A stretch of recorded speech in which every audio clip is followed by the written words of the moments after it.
Hey guys, and welcome back to another Lane's Aviation video. Today we will be doing something completely different and crazy, and that is flying the Airbus A318 from London City to New York JFK. Now, this was a real flight operated by British Airways for quite a while until they decided to retire all of their A318s, and that was back in 2020. It's quite hard to imagine going 7 hours across the Atlantic in the Airbus A318, or known as the baby bus. On the rural route, they made a stop in Shannon, Ireland, which is a 30 to 40 minute flight from London City. Then after Shannon, we will head directly for New York's JFK. But anyways, let's get started with this route, starting at London City and going to Shannon. Enjoy the time lapse.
We have now landed in Shannon. Now it is time to get ready for our next flight, which is to New York's JFK, which will be a 7-hour flight. And this will cover about 3,000 miles.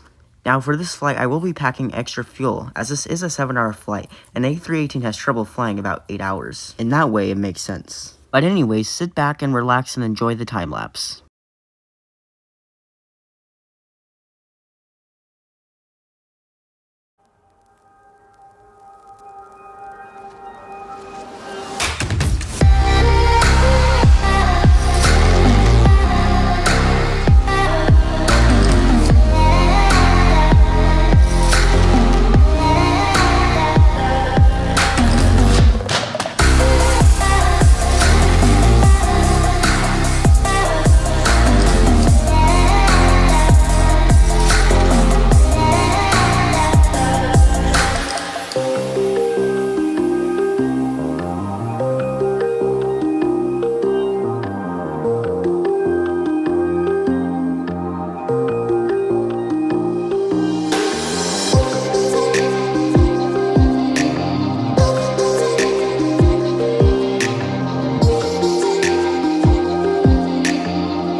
After 7 hours of flying in this Airbus A318, we finally made it to JFK with only 1 hour of fuel left.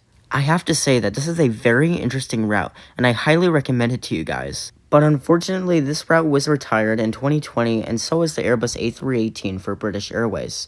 But I still recommend flying this in infinite flight, and it is still very fun to do.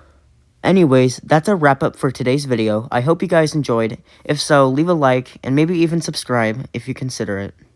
Since this is my first time doing a video like this, I will be doing more in the future, and I will be doing a big surprise next month, so stay tuned. Peace out.